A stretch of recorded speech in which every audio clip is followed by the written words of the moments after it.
اس دنیا میں کوئی خزانہ سانپ کے بغیر، کوئی پھول کانٹے کے بغیر اور کوئی خوشی غم کے بغیر نہیں ہے۔ تمہاری غلطیاں بھی تمہیں سچائی تک لے جا سکتی ہیں۔ میں نے خدا سے کہا، میں تمہیں جاننے سے پہلے نہیں مرنا چاہتا۔ خدا نے جواب دیا، جو مجھے جان گیا وہ کبھی نہیں مرتا۔ کھٹکھٹاؤ، وہ دروازہ کھول دے گا۔ مٹ جاؤ، وہ سورج کی طرح چمکا دے گا۔ جھک جاؤ، وہ آسمانوں جتنا بلند کر دے گا۔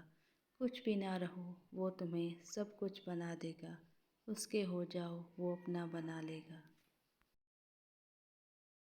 حضرت مولانا جلال الدین رومی سے کسی نے پوچھا، دنیا کیا ہے؟ فرمایا، ہر وہ چیز دنیا ہے جو تمہیں اللہ سے غافل کر دے۔ اپنی آواز کے بجائے اپنے دلائل کو بلند کیجیے۔ پھول بادل کے گرجنے سے نہیں، برسنے سے اگتے ہیں۔ جن لوگوں کے دل سخت ہو جاتے ہیں، ان کو اپنے گناہ اچھے لگتے ہیں۔ جب آپ کو پروں کے ساتھ پیدا کیا گیا ہے تو پھر ساری زندگی رینگنے کو ترجیح کیوں دیتے ہو؟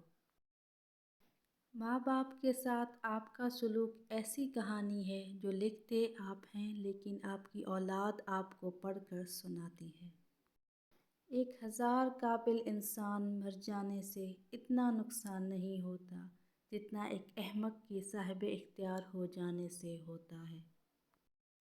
طلب سچی ہو اور پیاس جان لیوا ہو تو رہبر خود بخود دروازے پر آ کر دستک دیتا ہے۔ زخم وہ روشن دان ہے جہاں سے روشنی آپ کے اندر داخل ہوتی ہے۔ اپنے دل میں مٹھاس ڈھونڈو، پھر آپ کو ہر دل میں مٹھاس ملے گی۔ ٹوٹا ہوا دل خدا کی توجہ کھینچتا ہے۔ خوش نصیب ہے وہ روح جو خدا کے لیے روتی ہے۔ جتنے اس دنیا میں انسان ہیں اتنے اللہ تک جانے کے راستے ہیں۔ محبت کے علاوہ جو کچھ تم دیکھتے ہو وہ ہمیشہ نہیں رہتا۔ پانی جسم کو پاکیزہ کرتا ہے، آنسو انا کو، علم عقل کو پاکیزہ کرتا ہے اور محبت روح کو پاکیزہ بنا دیتی ہے۔